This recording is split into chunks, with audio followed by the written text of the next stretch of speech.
안녕하세요. 자, 우리가 이전 영상에서 하천에 대한 기본 개념하고요. 그다음 우리나라 하천의 가장 큰 특징들을 정리했어요. 자, 이제 이번 시간에는 하천이 상류부터 하류로 흘러가면서 만들어 놓은 지형들에 대해서 살펴볼 거예요. 그런데 이제 우리가 교재 순서하고는 좀 다르게 33페이지부터가 아니라 34페이지부터 공부를 할 거예요. 뒷부분부터 먼저 하는 게 여러분들이 공부할 때 조금 나을 것 같더라고요. 뭐 어차피 이번 영상에서 전부 내용을 할 거지만 어쨌든 그래서 34페이지부터 볼게요. 자, 34페이지는 하천의 하류 지역에 만들어지는 지형에 대해서 이야기를 하고 있어요. 하천 하류, 대체로 경사가 완만하고 하천 주변에 평야가 만들어져 있고, 그 다음에 물이 흐르는 속도는 좀 느리고요. 그 다음 바다랑 가까운 지점이죠. 우리가 알고 있는 그런 하류 지역이에요. 자, 제일 먼저 살펴볼게. 자유 공유 하천인데, 자, 일단 단어에서 뭔가를 한번 찾아볼게요. 자, 제일 첫 번째는 공류라는 말. 자, 공류는 곡선으로 흐른다는 뜻이에요.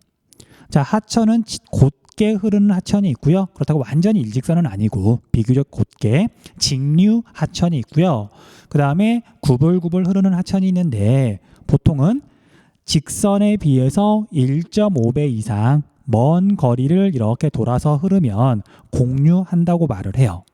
그런데 여러분들이 자, 우리가 자유 공유하천을 공부하고 조금 있다가 감입 공유하천을 공부할 건데, 공유하천을 열심히 공부하다 보니까 우리나라 하천이 대부분 공유하는 줄 착각하더라고요. 아니에요. 우리가 앞에서 이야기했던 것처럼 우리나라에 있는 큰 하천은 지질 구조선을 따라서 흐르기 때문에 대부분 직류하고요. 일부 구간에서 또는 특정 지역에서 하천이 공유한다. 공유가 특별해서 잘 다루는 거지 얘가 대부분이라서 다루는 건 아니에요. 조심하시고요. 자, 그래서 먼저 공유하는 하천에서는 어떤 지형 형성 작용이 나타나는지 한번 살펴볼게요.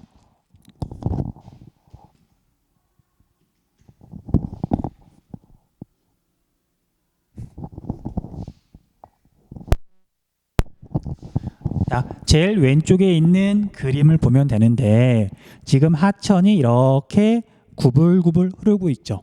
그럼 공유하는 구간을 보면 여기도 이렇게 공유하고 있고 여기도 이렇게 공유하고 있고 여기도 지금 이렇게 공유를 하고 있고 지금 이 마지막 여기를 자른 거죠. 그래서 여기하고 여기하고는 이제 방향만 반대지 사실은 같은 지형 형성 작용이 일어나고 있는 거잖아요. 그렇게 보시면 돼요. 자, 이제 하천이 이렇게 공유를 할 때는 원심력이 작용하게 돼요. 당연히 원심력은 이렇게 물이 흐를 경우 바깥쪽으로 작용하게 되겠죠. 그래서 하천의 왼쪽하고 오른쪽하고 특징이 달라요. 자, 왼쪽 같은 경우에는 원심력이 자꾸 땅 쪽으로 작용하면서 물이 땅을 자꾸만 깎아요. 침식 작용이 활발하게 일어나거든요. 그래서 이쪽 부분을 뭐라고 부르냐면요. 물이 땅을 공격해서 자꾸만 침식이 일어난다. 공격사면이라고 불러요. 사면은 경사면. 당연히 하천 옆은 대부분 경사가 져 있잖아요. 계곡이라 한다면 산이 있는 거고요. 그래서 공격사면이라 그러고 침식 작용이 주로 일어나고요.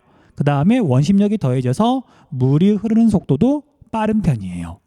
자, 그에 비해서 그 반대쪽은 원심력이 땅에서 먼 쪽으로 작용하죠. 그러니까 여기에는 이제 물이 흐르는 그 힘이 약하게 작용해서 주로 퇴적 작용이 일어나고요. 용어는 공격의 반대예요. 공격의 반대는 수비가 아니라 보호죠. 자, 그래서 여기를 보호사면이라고 불러요. 보호사면, 퇴적 작용이 일어나고 유속은 상대적으로 느리다. 됐죠? 자, 그래서 이렇게 이해를 한 다음에 또 이제 우리가 알아야 되는 게, 자, 눈으로는 잘 보이지 않지만 하천 아래쪽의 모양이에요. 하천 단면도. 자, 여기 그림에서 보는 것처럼 하천 단면은 좌우 대칭이 아니라 한쪽이 깊게 파여 있고 경사가 급하고 한쪽은 수심이 얕고 그 다음에 경사도 완만하죠. 극과 덜근 침식작용이 일어나고 퇴적작용이 일어나기 때문에 원심력이 바깥쪽으로 작용하기 때문이에요. 그래서 이렇게 공유하는 하천에서 바깥쪽은 수심이 깊고 침식작용이 주로 일어나고요. 공격사면이고요. 그 다음 안쪽은 수심이 얕고 유속이 느리고 그 다음에 퇴적작용이 주로 일어나고 보호사면이다. 그렇게 기억하시면 돼요. 자, 그래서 이렇게 공유하는 하천은 시간이 지나면 반드시 침식, 퇴적 계속 되풀이되다 보면 물이 흐르는 길이 자꾸 위치가 바뀌어요.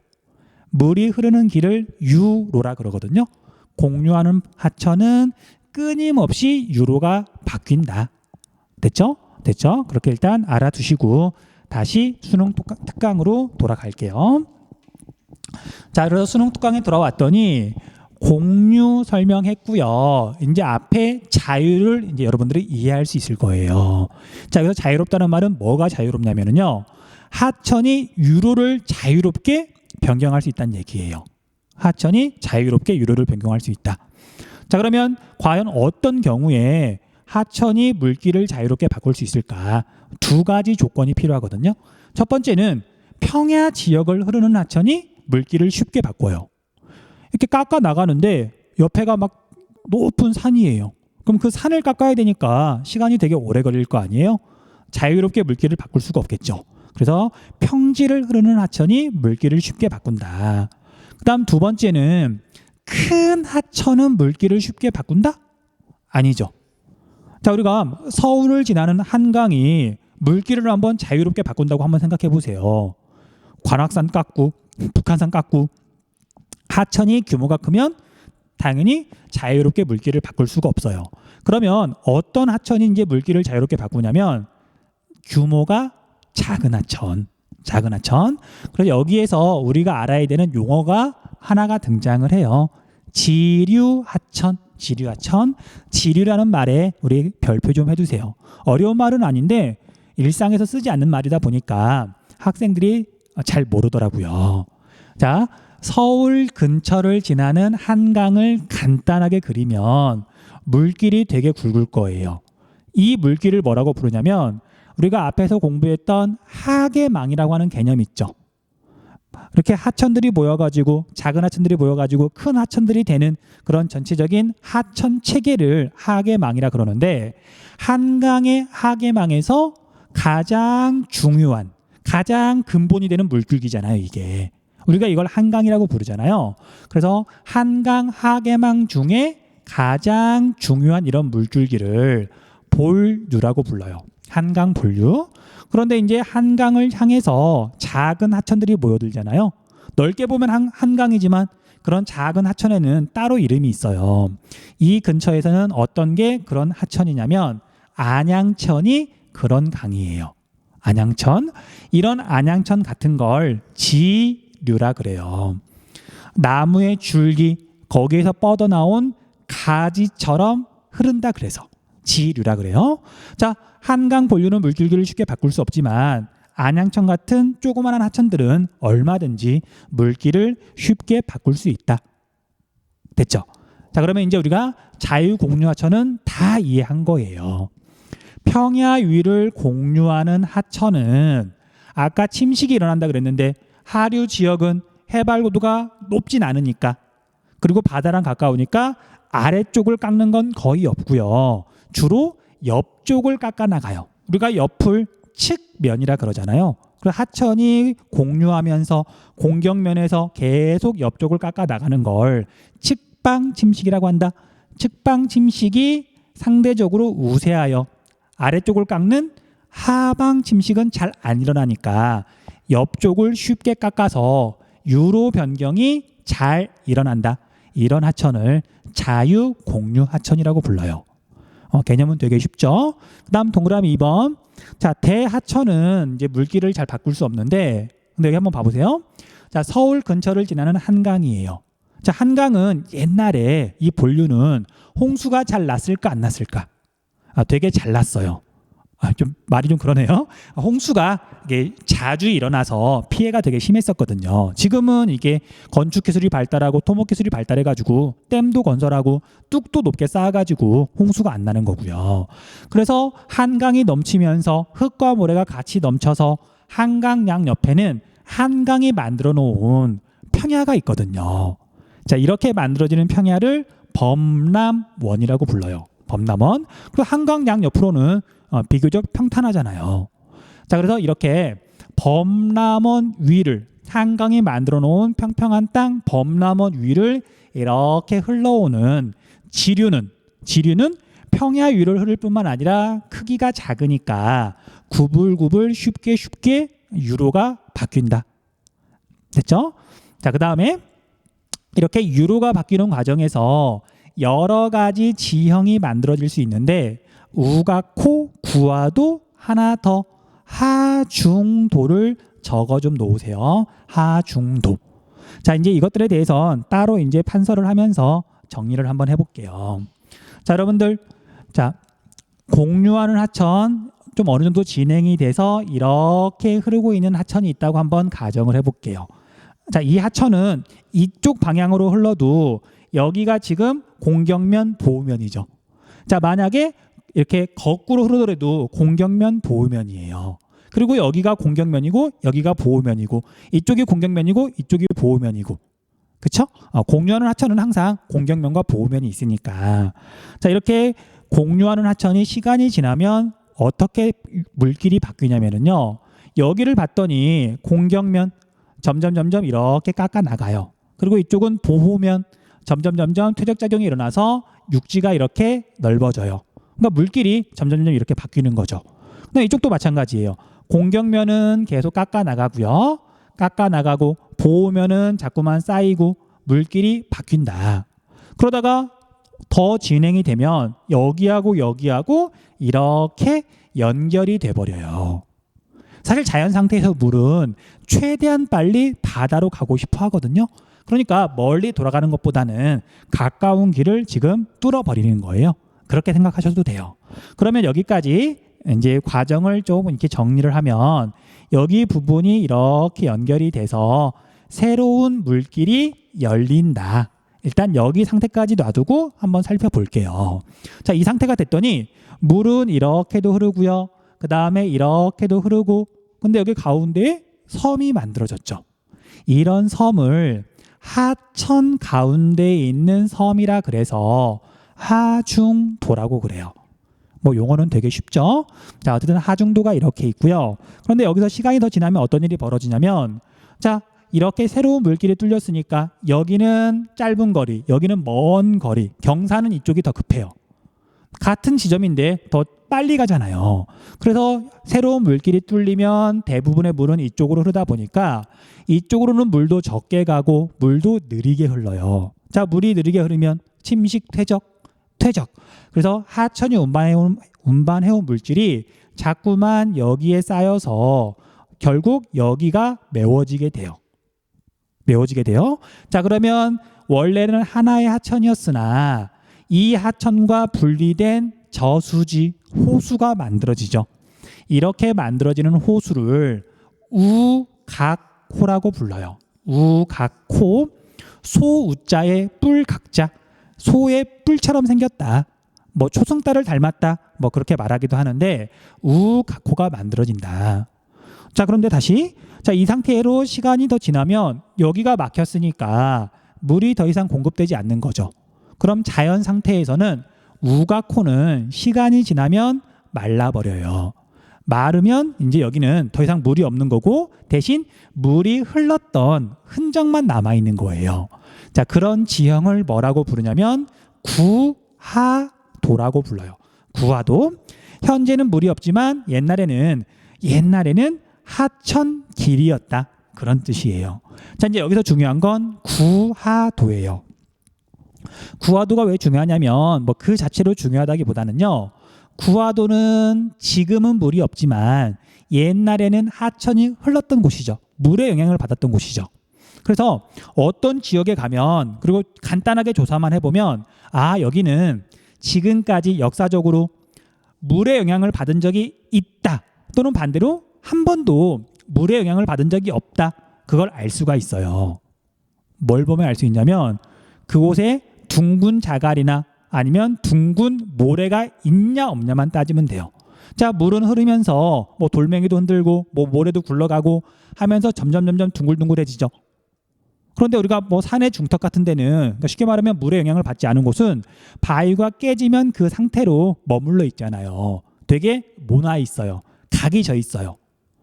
됐죠? 그리고 구하도는 과거에 분명히 물이 흘렀던 곳이기 때문에 여기에 가면 뭐 땅을 파보면 둥근이 포인트예요. 둥근 자갈이나 아니면 모래가 나온다. 이게 나오면 지금은 물이 없어도 옛날에는 물이 있었다는 증거가 된다. 그렇게 정리를 하시면 돼요. 자, 그래서 여기까지 이야기하고 다시 수능 특강으로 돌아갈게요. 자, 그런데 이런 자유공유하천은 우리나라에 원래는 되게 많았으나 지금은 거의 남아있지 않아요. 왜냐하면 구불구불 흐르는 하천은 물이 빨리 흐를까요? 느리게 흐를까요? 같은 거리를 구불구불 가니까 물이 되게 늦게 흐르죠. 그래서 여름철에 비가 많이 내리면 자유공유하천은 맨날 넘쳐가지고 홍수 피해가 나는 거예요. 그러니까 이제 토목기술, 건축기술이 발달한 뒤로 이 구불구불 흐르는 하천을 곧게 펴버린 거예요. 홍수 피해를 줄이기 위해서. 됐죠? 그럼 그 모습을 이렇게 간단하게 한번 그림으로 그려볼게요. 자, 얘도 칠판을 다시 꺼내는 게 좋겠네요. 얘는 지우고. 자, 그러면 자, 한강 본류가 이렇게 있고요. 과거에는 우리 안양천 같은 하천이 정말 구불구불 흘러서 한강으로 갔는데 지금은 이 강을 비교적 곧게 폈다. 완전히 일직선은 아니고요. 지금 이렇게 변한 거예요. 됐죠? 그러면 같은 거리를 더 짧은 거리로 가니까 물이 더 빨리 흘러서 비가 내려도 여기에 홍수가 좀 적게 나는 거죠. 됐어요? 자, 이제 이게 지형도에서는 어떻게 나타나냐면요. 당연히 하천은 비교적 이렇게 곧게 펴져 있고요. 하천 옆으로 이런 기호가 있어요. 자, 이런 기호. 지형도에서 혹시 이 기호 본 적 있어요? 어떤 학생들은 되게 반가워하면서 선생님 저 이 기호 알아요. 철길이에요. 그래요. 철길은 네모나게 여기 있어야 되는 거고요. 얘는 그거 없어요. 자, 얘는 뭘 나타내는 거냐면 사람이 쌓은 뚝 제방을 나타내는 거예요. 하천을 곧게 폈어도 여름철에 비가 많이 내리면 넘칠 수 있으니까 넘치지 말라고 뚝을 쌓아놓은 거예요. 그리고 오늘날에는 여기에만 뚝이 있는 게 아니라 큰 강 옆에도 이런 식으로 지금 뚝을 쌓아놨죠. 한강도 넘치면 큰일 나니까 한강 옆에도 뚝이 있어요. 그래서 나중에 지형도를 보고 자세히 설명을 할 건데 어쨌든 요즘은 이렇게 바뀌어 있더라. 됐어요? 됐어요? 자, 그런데 재밌게도 옛날에 이렇게 구불구불하게 흘렀던 이 물길의 흔적이 지금도 남아 있어요. 자, 몇몇 곳에 남아 있는데 사실 되게 재미있는 내용이라서 짧게만 이야기할게요. 자, 이제 우리가 조선시대 때는 행정구역이라는 게 사실 오늘날이랑 많이 달랐고 본격적으로 이제 오늘날과 비슷한 행정구역이 만들어진 건 일제강점기예요. 그리고 그 당시에 행정구역을 정할 때 여기가 A고 여기가 B 지역이 될 가능성이 높죠. 우리가 하천이라고 하는 건 자연스러운 경계잖아요. 그래서 하천이 구불구불 흐르던 시절에 A 지역과 B 지역 행정구역이 나뉜 거예요. 얼마든지 그럴 수 있죠. 그런데 행정구역이 정해진 다음에 이렇게 하천이 곧게 펴진 거야. 펴졌어요? 그래서 물길은 쉽게 바뀌었는데 문제는 행정구역이라고 하는 건 주민들이 동의를 해야 바꿀 수 있는 거거든요. 주민들이 강력하게 반대하면 잘 안 바뀌어요. 됐어요? 됐어요? 자, 그래서 한번 봐볼게요. 자, 만약에 이제 이 부분만 조금 놓고 볼게요. 이 부분만. 물길이 곧게 펴지면서 행정구역은 지금 이제 이렇게 만들어졌는데 물길은 곧게 펴지면서 바뀐 거예요. 그래서 오늘날 이 지역에 가서 보면 당연히 하천은 곧게 펴져 있으니까 여기하고 행정구역이 다르겠지라고 생각하기 쉽지만 재밌게도 여기하고 여기하고 그러니까 이렇게가 그러니까 이 부분이 행정구역이 같은 곳이 있어요. 쉽게 말하면 이 지역에 사는 사람들은 나는 이제 하천이 곧게 펴졌어도 A에 이렇게 포함되는 것보다는 B로 남아있는 게 더 좋아라고 생각하면 굳이 행정구역을 바꾸지 않을 수도 있겠죠. 그쵸? 그래서 여러분들 나중에 아마 갈 일이 있을 거예요. 자, 우리 여기 바로 근처에 보면 안양천 있죠. 안양천 여기 약간 지우고 한번 다시 설명을 할까요? 여기를 좀 지우고 자, 안양천에 실제로 가서 보면 뭐 양 옆으로 뚝방길에 벚꽃도 많이 심어져 있고 봄에 많이 가거든요. 그래서 오늘날 안양천을 보면 비교적 이렇게 직선으로 흘러요. 물론 이제 여기 인공 제방은 안 그릴게요. 하지만 이제 자세히 보면 행정구역이 여기랑 대체로 일치하는데 어떤 곳에 가서 보면 행정구역은 이렇게 되어 있는 곳이 있어요. 이렇게 대부분의 지역은 주민들이 동의를 해가지고 하천이 바뀌면서 행정구역도 바뀌었지만 이런 데는 아직도 안 바뀐 거예요. 그래서 선생님이 보기에는 앞으로도 바뀔 가능성이 없어요. 이유는 안양천을 기준으로 이쪽은 서울이고요. 이쪽은 경기도인 거예요. 경기도 광명이거든요.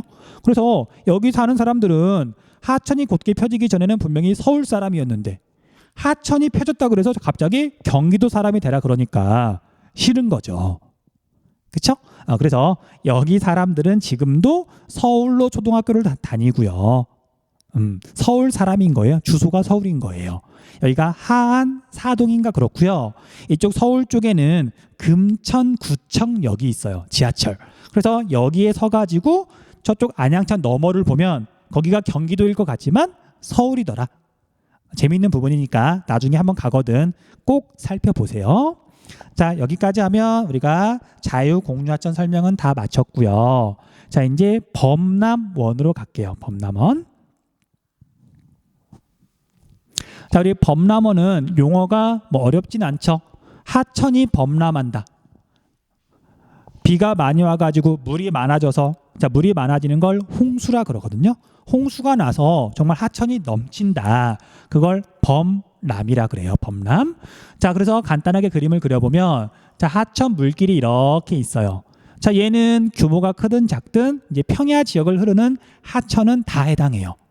무슨 얘기냐면 자, 아까도 얘기했지만 한강 큰 물줄기가 옛날에 홍수 범람을 했을까 안 했을까? 옛날에는 한강도 자주 넘쳤었어요. 비가 많이 내리면 당연히 한강은 큰 만큼 물이 많이 모여들잖아요. 그렇죠? 그리고 한강 옆에 있는 안양천도 당연히 자주 넘쳤고 그래서 얘는 하천의 규모를 따지지 않아요. 범람원은 하천 하류에는 다 있다고 보시면 돼요.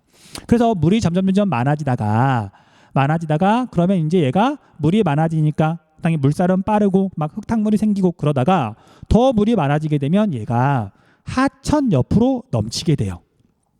자, 물론 하천 옆은 대체로 평탄하고요. 하천에서 멀어지면 단면도를 그리면 당연히 이렇게 언덕 또는 뭐 산이 나올 수도 있겠죠. 참고로 여러분들 지금 우리 학교는 한강이 만약에 넘쳤어요. 물에 잠길까 안 잠길까? 잠기지 않죠. 그래서 한강이 만약에 넘치면 어떤 하천이 하류에서 넘치면 이렇게 넘쳐서 영향을 미치는 곳이 있고 해발고도가 높은 곳은 영향을 미치지 않는 거죠. 그건 좀 이따가 다시 한번 이야기를 해줄게요. 자, 그래서 이렇게 하천길, 하도를 따라서 흐를 때는 물이 빨리 흐르지만 얘가 하천을 넘어가는 순간 평야에 도착했으니까 평야로 넘어왔으니까 물이 흘러가는 속도가 느려지면서 물이 운반하던 흙과 모래가 쌓이기 시작해요. 흙과 모래. 자, 여러분들 흙하고 모래 중에 뭐가 더 크고 무겁죠? 당연히 모래. 그러면 이렇게 넘쳤을 때 하천이랑 가까운 쪽에 쌓이는 건 당연히 모래겠죠. 그리고 모래가 여기에 많이 쌓여요. 그리고 이제 입자가 작은 흙 또는 점토, 진흙 같은 건 자, 물에 이렇게 밀려나기도 하지만 물에 떠가지고 되게 먼 곳까지 이동하고요. 그 다음에 나중에 비가 그치고 나면 여기에 있는 물이 빠지면 그 흙탕물 속에 있던 그런 점토가 이렇게 가라앉아 가지고 여기에 이렇게 쌓이기도 해요. 됐죠? 자, 그런데 이제 이게 해마다 여름철마다 하천이 범람하고 또 물이 빠지고 또 범람하고 물이 빠지는 과정에서 하천 양 옆으로 계속 물질이 쌓이면서 그리고 비교적 평탄한 지형이 만들어지게 되는데 이런 지형을 범람원이라고 한다. 됐죠? 자, 이 그림은 지금 그걸 나타낸 거예요. 자, 원래는 이렇게 지금 하천이 흐르는 물길, 이렇게 물길이 있는데 이렇게 물이 점점 차올라 가지고 넘쳤을 때의 모습인 거예요. 하천 가까운 곳은 여기 점이 보이죠? 모래가 쌓인다는 뜻이고 여기가 그리고 약간 높죠? 좀 많이 쌓인다는 뜻이에요. 그리고 먼 쪽은 이제 눈에도 잘 안 보이는데 주로 이제 점토 같은 게, 진흙 같은 게 쌓인다는 뜻이고 이게 되풀이가 되면 이제 이런 식의 지형이 만들어진다. 그래서 이런 지형을 우리가 범람원이라고 불러요. 자, 다시. 그럼 범람원은 어디서 어디까지냐면요. 하천이 범람했을 때 물의 영향을 받는 지역까지가 범람원이에요. 그래서 해발 고도가 높은 이런 언덕이나 산은 당연히 범람이 아니죠. 범람원이 아니죠. 그래서 여기까지가 지금 범람원이고요. 이 범람원은 다시 두 가지 부분으로 구분이 돼요. 하나는 하천 가까운 곳에, 지금 표시하는 곳, 하천 가까운 곳에 주로 입자가 큰 모래가 많이 쌓여서 상대적으로 해발 고도가 조금 높은 자연제방이라는 게 있고요. 그 다음에 이렇게 자연제방보다 하천에서 더 먼 곳은 입자가 작은 것들이 떠내려와서 쌓여있는, 주로 점토가 쌓여서 만들어진 배후습지라는 게 있어요. 자, 이제 다시 용어를 정확하게 정리 좀 해줄게요. 좀 작은 것 같으니까 확대한 다음에 설명을 이어갈게요. 자, 이렇게 범람원에서 자연제방이라고 부르는 건 첫 번째, 자연적으로 만들어졌기 때문에 그래요. 앞에서 설명했던 뚝 인공제방하고는 달라요. 자연제방은 정말 말 그대로 자연적으로 만들어졌는데 하천 양 옆에 비록 눈에 확 띄는 건 아니지만 그래도 여기 배후습지보다는 물질이 더 많이 쌓였으니까 살짝 높거든요. 그래서 마치 제방처럼 보인다, 그래서 자연제방이라고 이름을 붙인 거예요. 자, 참고로 자연제방을 나타내는, 그러니까 지형도에서 자연제방을 나타내는 기호는 없어요. 제방기호, 아까 방금 그렸던 우리 철길 비슷한 거, 걔는 인공제방기호예요. 학생들이 많이 착각하거든요. 일단 잘 체크해 두시고요. 그 다음, 자, 이제 여기 배후습지는 왜 배후습지냐면요, 하천 입장에서 봤더니 자연제방 뒤쪽에 있는, 너머에 있는, 배후에 있는 습지라는 뜻이에요. 자, 만약에 다시 여기서 홍수가 나면, 자, 자연제방 위에까지 이렇게 물이 차오르다가 넘치겠죠. 그리고 여기가 물에 잠길 거예요. 그리고 비가 그치면 하천 수위는 다시 낮아지고요. 여기에 있는 물들이 다시 하천으로 돌아와야 되는데 돌아오려고 봤더니 자연제방이 막고 있죠. 그리고 여기는 가뜩이나 점토 같은 거여가지고 물이 잘 스며들지도 않아요. 그러니까 자연 상태에서는 여기가 보통 습지, 늪으로 남아 있어요. 하천 입장에서 봤을 때 자연제방 뒤쪽에 있는 습지다. 배후습지라고 그래요. 배후습지. 자, 그럼 우리가 동그라미 2번까지 지금 설명을 했죠. 자, 다시 이제 밑에 표를 정리할 거니까 조금 줄일게요. 자, 그래서 우리가 범람원은 크게 자연제방과 배후습지로 나눌 수가 있는데 그 특징이 지금 잘 정리가 돼 있어요. 자, 첫 번째, 해발 고도, 그냥 높이라고 보시면 돼요. 높이를 봤더니 자연제방이 상대적으로 높고요. 배후습지는 낮아요. 근데 여기서 조심해야 되는 게, 자, 여기는 이제 홍수가 나가지고 이제 물보다, 홍수가 났을 때 그 물보다 더 높게 뭔가 쌓일 수는 없죠. 그렇죠? 그리고 여기는 대체로 평야 지역이다 보니까 여기서 해발 고도가 높다 그랬을 때 그 높이가 막 100m, 200m 그런 일은 없어요. 조금 있다가 지형도를 보겠지만 아무리 높아봤자 뭐 한 10m, 뭐 2m, 3m, 사실 정말 조금 더 높은 거예요. 그래서 좀 조심하셔야 돼요. 자, 근데 그럼에도 불구하고 이렇게 홍수가 났을 때 여기 자연제방은 홍수 피해가 상대적으로 적어요. 그리고 여기 배후습지는 말 그대로 원래도 늪지기도 하지만 홍수가 나면은 하천이 범람하게 되면 홍수 피해가 굉장히 크거든요. 그래서 여기는 이제 토지 이용 역사에서 보면 상대적으로 자연제방을 먼저 이용하고요. 배후습지를 나중에 이용하게 돼요. 최근에. 뚝도 건설하고 댐도 건설하고 더 이상 이제 홍수가 나지 않게 되자 배후 습지를 이용할 수 있게 된 거다. 자, 조금은 심화 내용을 한번 이야기해 볼게요. 자, 여러분들 선사시대부터 우리나라에 이제 사람들이 살았는데 선사시대 사람들은 과연 어디에 살았을까? 한강 바로 옆에? 아니에요. 한강은 지금은 넘치지 않지만 옛날에는 정말 해마다 넘쳤단 말이에요. 집을 짓고 뭔가 하려고 했더니 해마다 다 없어져요. 홍수 피해를 입잖아요. 그래서 선사시대 사람들은 홍수가 나도 피해를 입지 않은 하천에서 좀 멀리 떨어진 언덕 위에다가 집을 짓고 살았었어요. 이게 사람들이 가장 먼저 이용한 토지 부분이에요. 여기를 제일 먼저 이용을 했고요. 자, 그런데 이제 여기가 인구가 늘어나고 사람들이 많아지면서 어쩔 수 없이 이제 하천 가까운 곳으로 진출을 하는 거예요. 그럼 여러분들은 자, 여기 자연재방과 배후습지 중에 어디에다 집을 지을 거예요?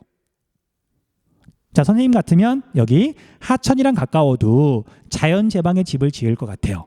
자, 왜 그러냐면 여기는 평야 지역이니까 홍수가 난다고 하는 건 물살이 되게 빨라가지고 막 다 쓸고 밀고 가는 게 아니라 물이 이렇게 차오르면서 물에 잠기는 거예요. 그래서 홍수가 끝나고 나면 물이 빠지고 나면 뭐 이게 조금 뭐 피해를 입긴 했지만 뭐 벽지 새로 바르고 물 퍼내고 거기 다시 살 수 있는 거잖아요. 그래서 여기 평야 지역의 홍수는 그렇거든요. 그래서 물이 이렇게 점점 차올라가지고 주변으로 넘칠 때 자연재방 중에서도 높은 곳은 물에 잘 안 잠겨요. 자연재방이라 그래서 높이가 다 똑같은 건 아니니까. 그래서 자연재방 중에서도 높이가 더 높아서 물에 잘 잠기지 않는 곳, 그럼에도 걱정이 되니까 이 자연재방에 이렇게 흙을 쌓아가지고 높이를 좀 높인 다음에 거기다가 집을 지었었어요. 이런 집을 터도둠집이라고 불러요. 터도둠집. 터를 좀 높여가지고 집을 지었다. 됐죠? 그래서 이런 곳은 혹시라도 이제 하천이 넘치더라도 그냥 물이 이렇게 흘러가는 곳이지 물에 잠기는 곳은 아니다. 됐어요? 그래서 여기서 말하는 취락은 전통 취락을 말하는 거예요. 전통 취락. 자, 그러면 여기는 이제 옛날에는 홍수 위험이 크고 습지로 남아 있었으나 지금은 홍수가 나지 않는다 그랬죠. 그래서 지금은 여기 배후 습지에서도 사람들이 집 짓고 살아요. 그리고 여기서 지금은 습지로 남아 있는 게 아니라 대부분 농경지로 바뀌었고. 자, 아무튼 농경지 차이도 이제 바로 밑에서 설명을 할게요. 자, 여기 쌓여 있는 이제 물질을 봤더니 자연재방은 하천이랑 가까우니까 모래가 주로 쌓여 있고요. 자, 모래를 조금 어려운 한자로 조립질이라 그래요. 자, 요즘은 뭐 조립질이냐, 이제 여기는 이제 미립질이라 그러는데 그거 안 물어보거든요. 그냥 이런 용어가 있다 정도만 알아두시면 되고 주로 모래가 쌓여 있다. 자, 그런데 여러분들 모래는 이제 물을 기준으로 보면 물을 부었을 때 모래는 물이 금방 스며들어 버리죠. 땅 위에 물이 남아있지 않잖아요. 자, 땅 위에 물이 남아있지 않아. 그걸 뭐라고 표현하냐면 배수가 양호하다고 말을 해요. 배수는 물이 빠지는 걸 배수라 그러거든요. 자, 배수가 양호하면 지 표면에 물이 별로 없으면 논농사 밭농사. 논은 물이 있어야만 할 수가 있는 거죠. 그래서 자연재방은 밭이나 과수원이에요. 자, 우리가 밭은 지형도에서 기호가 이거죠. 과수원은 과일 모양이죠. 동그라미에 막대기 하나. 자, 그에 비해서 배후 습지는 입자가 작은 점토질이 주로 쌓여 있다 보니까 진흙이 주로 쌓여 있다 보니까 배수가 불량하다. 물이 잘 안 빠진다. 자, 원래는 그래서 습지로 남아 있었으나 지금은 홍수가 나지 않도록 뚝도 잘 쌓고요. 그다음에 여기에 있는 물을 이렇게 품어낼 수 있는, 물을 이렇게 빼낼 수 있는 그런 걸 이제 배수 시설이라고 부르거든요. 물을 이렇게 빼낼 수 있는 시설을, 그런 시설을 갖춘 다음에 여기를 논으로 이용하는 거예요. 그래서 오늘날에는 습지가 남아있는 곳은 별로 없고요. 대부분 이렇게 논으로 바뀌었어요. 이게 논기후죠. 됐죠? 자, 이제 얘는 사실 지형도를 보고 한 번만 더 정리하면 학생들이 대부분 완벽하게 이해를 하더라고요. 자, 우리 지형도 바로 이어서 보면서 설명을 하도록 할게요.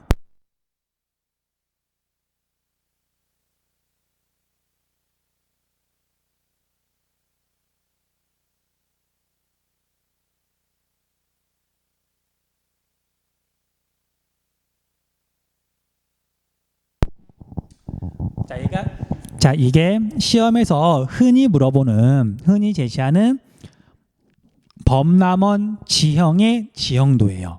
자, 일단 가장 먼저 눈에 보이는 건 하천이 보여야 돼요. 하천을 중심으로 지금 물어보는 거니까.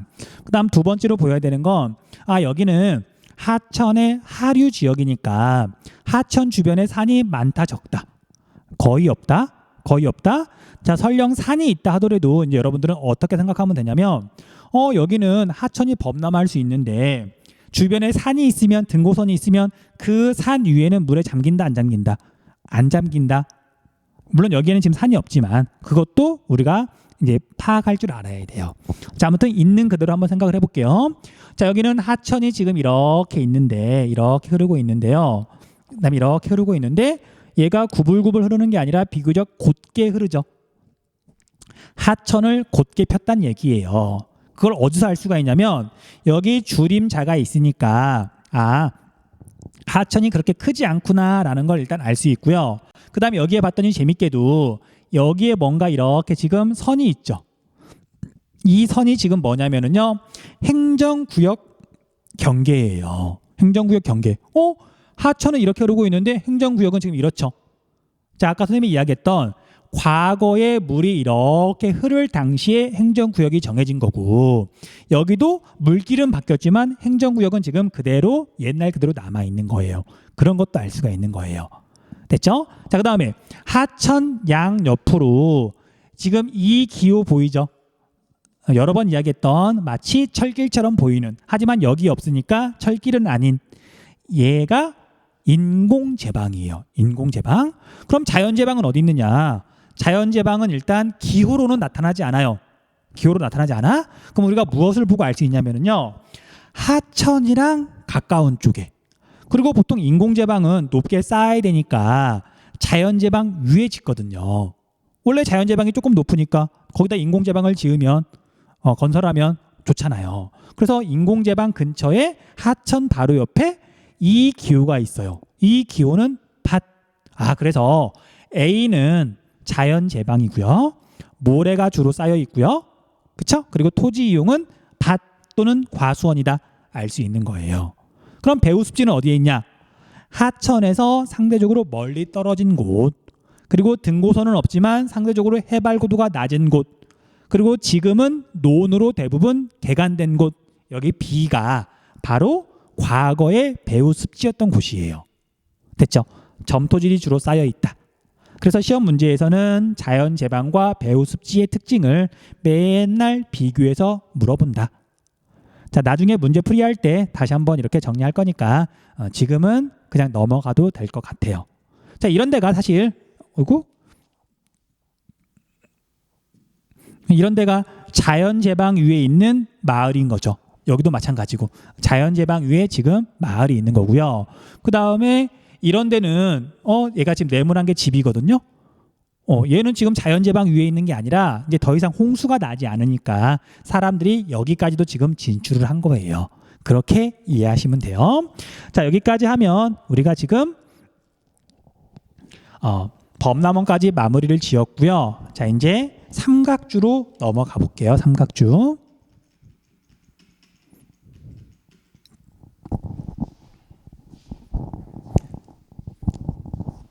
자, 삼각주는 아마 여러분들 이름은 들어봤을 거예요.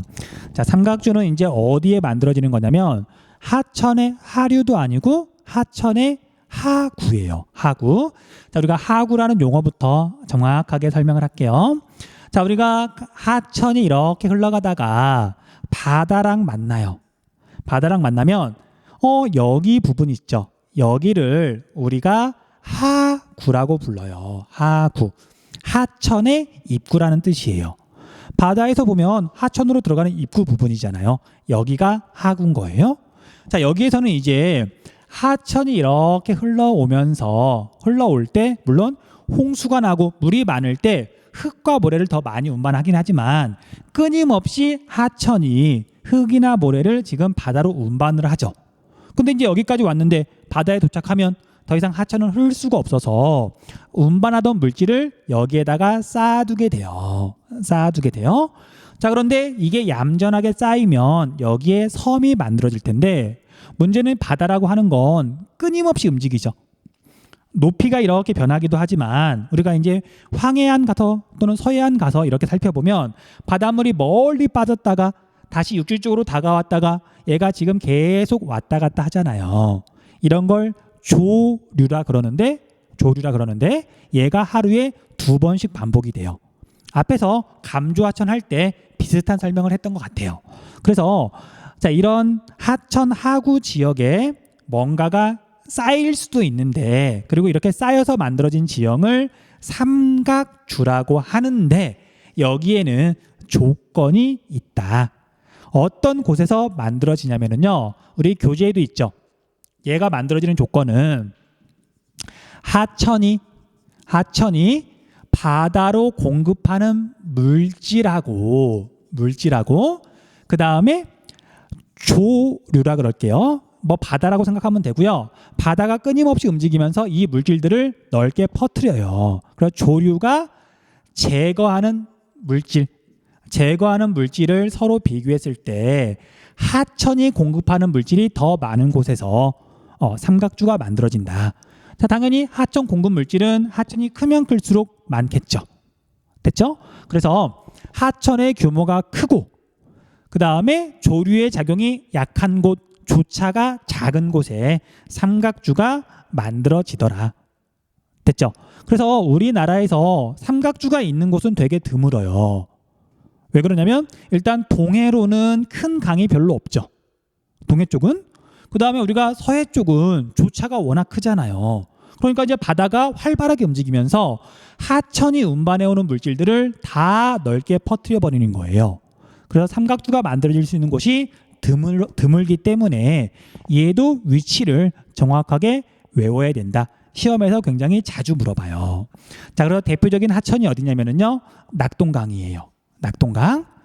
자, 낙동강 하구도 뭐 조차가 아주 작은 건 아니지만 낙동강이 워낙 크다 보니까 낙동강 하구에 큰 삼각주가 만들어져 있고요. 자, 그 다음에 압록강 하구에도 삼각주가 만들어져 있어요. 압록강도 어마어마하게 큰 강이거든요. 그리고 압록강 하구에 있는 그 삼각주가 우리가 앞에서 공부했던 비단섬이에요. 비단섬. 됐죠? 자, 그래서 삼각주는 일단 이렇게 하면 기본 개념은 잡았고요. 자, 추가로 조금만 더 이야기할게요. 자, 삼각주는 한번 이제 생각을 조금 해볼게요. 자, 이렇게 바다가 지금 이렇게 하천으로 들어가는 이제 그 입구, 여기가 이제 하구 지역이고 여기에 지금 이렇게 섬이 만들어져 있다 그랬어요. 근데 생각해 보세요. 하천이 운반해온 물질이 저절로 섬이 된다. 그런 일은 없어요. 당연히 물이 운반해 왔으니까 그 흙이나 모래가 물보다 훨씬 높게 쌓이긴 힘들잖아요. 그럼 여기에 이렇게 섬이 만들어져 있는 건 왜 그러냐면 얘도 물이 이렇게 많아졌을 때 뭔가 쌓이고 물이 빠지면 이렇게 섬으로 드러나는 거예요. 그러겠죠. 그래서 얘는 범람원이랑 비슷한 부분이 많아요. 자, 물이 많아졌어요. 비가 많이 와가지고 막 흙탕물이 막 내려와요. 근데 이때 물이 넘치는 건 범람원은 이렇게 하천 양 옆으로 넘쳤지만 삼각주에서는 물이 상류에서 하류 방향으로 이렇게 넘치겠죠. 그럼 여기서도 범람원이란다. 자연재방과 배후습지가 만들어지거든요. 그래서 자, 물이 넘치기 시작하는 곳, 여기에는 조금 물질이 많이 쌓여서 자연재방이 만들어지고요. 적진 않을게요. 이걸 물어보는 경우는 거의 없어서 그냥 여러분들 그냥 범람원이랑 비슷하구나라고만 알고 있어도 돼요. 그리고 여기 자연재방이 이렇게 있고요. 이쪽이 배후습지에 해당해요. 근데 이제 우리가 범람원이랑 다른 건 범람원보다 더 바다랑 가깝죠. 그러다 보니까 범람원에 쌓여있는 물질보다 대체로 더 작아서 삼각주는 자연재방이라 하더라도 논농사를 지어요. 대부분. 그래서 여기는 토지 이용이 둘 다 논이다. 그렇게만 알고 있으시면 돼요. 자, 이제 우리가 조금 있다가 바로 우리가 이제 위성사진을 볼 건데 위성사진 보기 전에 한 가지만 더 이렇게 알려줄게요. 자, 범람원과 삼각주는 둘 다 지금 설명 들어서 알겠지만 하천이 어떤 물질을 운반해 와가지고 하류나 하구 지역에 퇴적해서 만들어진 거죠. 하천, 하류 지역인데 퇴적작용으로 만들어졌어요. 후빙기에 만들어진 거다 아니면 최종 빙기 때 만들어진 거다. 그쵸? 하천 하류의 퇴적작용이 일어나는 건 후빙기 오늘날이죠. 그래서 범람원과 삼각주는 모두 오늘날에 만들어진 거예요. 알고 있으셔야 돼요. 이것도 가끔 물어보거든요. 그럼 만약에 최종 빙기다. 최종 빙기에 서울에 있는 한강은 어떤 모습이었을까? 자, 최종 빙기 때 서울에 있는 한강은 침식작용이죠. 마치 하천의 중상류 지역으로 바뀌니까. 그래서 한강 주변에 넓은 평야는 없었고요. 오히려 거기에 깊이가 굉장히 깊은 골짜기가 만들어져 있었어요. 그 골짜기가 후빙기가 되면서 다 메워지고 지금은 한강 옆에 평야가 만들어져 있는 거예요. 되게 재밌죠? 자, 아무튼 그래서 우리가 삼각주는 유성 사진으로 분명하게 뚜렷하게 확인할 수 있으니까 그거 일단 확인하고요. 영상 잠깐 끄는 다음에 이어서 설명을 하도록 할게요. 위성 사진을 구글 어스를 볼까요? 어스를 볼게요. 자, 구글 어스를 보면은 자, 이렇게 보면 자, 낙동강은 여러 번 나왔었는데 워낙 중요하니까 다시 한번 살펴볼게요. 낙동강은 태백산맥 근처에서 시작해가지고요. 이게 지금 낙동강의 줄기 부분인데 이렇게 흘러가요. 이렇게 흘러가면서 안동을 지나가고요. 여기 근처가 안동이거든요. 여기가 안동을 지나가고요. 그 다음에 이렇게 와가지고 이렇게 내려오면서 봤더니 여기 옆에 큰 도시가 있어요. 얘가 대구예요. 자, 여러분들 뭐 대구 위치 찾을 줄 알죠? 그래서 낙동강이 대구 옆쪽을 지나간다. 행정구역의 경계가 되고 있거든요. 그리고 이렇게 내려온 다음에 이렇게 동쪽으로 크게 방향을 틀어서 그래서 동해와 남해의 뭐 중간 정도 부산으로 이렇게 흘러가요. 이게 지금 낙동강이에요. 자, 낙동강 위성사진을 이렇게 봤더니 하구 지역에 이렇게 커다란 섬이 만들어져 있죠. 자, 여러분들은 뭐 이렇게 줄임자가 잘 안 보일 텐데 여기서 여기까지 길이가 20km가 넘어요. 걸어서 한 4시간, 5시간은 가야 돼요. 그리고 자, 여기 위성사진을 보면 알겠지만 삼각주 위에 공항이 이렇게 만들어져 있어요. 얘가 김해공항이에요. 혹시 나중에 부산에 비행기 타고 갈 일이 있으면 내가 지금 착륙하는 곳이 삼각주 위에구나 라고 생각하시면 돼요. 됐어요? 그리고 우리가 앞에서 우리가 낙동강 하나 더 공부한 거 있죠. 낙동강은 영산강 그 다음에 금강과 함께 우리나라에서 하구뚝이 건설되어 있는 곳이죠. 여기 부분이 지금 하구뚝이에요. 여기가 지금 하구뚝이에요. 여기 물을 막아서 지금 바닷물이 거슬러 올라올 수 없도록 막아 놓은 거예요. 아무튼 우리가 낙동강 중요하니까 알아두시면 되고요. 그다음 자, 여기가 지금 꽤 큰 섬인데 자, 놀랍게도 얘는 후빙기에 만들어졌다 그랬죠. 이 큰 섬이 만들어진 게 불과 한 6,000년 전부터 만들어진 거예요. 그러니까 지구라고 하는 건 그러니까 인간이 볼 때는 정말 천천히 변하는 것 같아도 시간의 단위가 1,000년, 10,000년, 뭐 10만 년, 100만 년이 되면 진짜 큰 지형들도 만들어질 수 있다. 이 낙동강 하구에 있는 삼각주가 나이가 10,000살이 안 된다는 거. 그것도 그냥 이렇게 재미로 좀 알아주세요. 자, 일단 여기까지 동영상 잠깐 끊고요. 이어서 하천 상류에서 만들어지는 지형 설명하도록 할게요.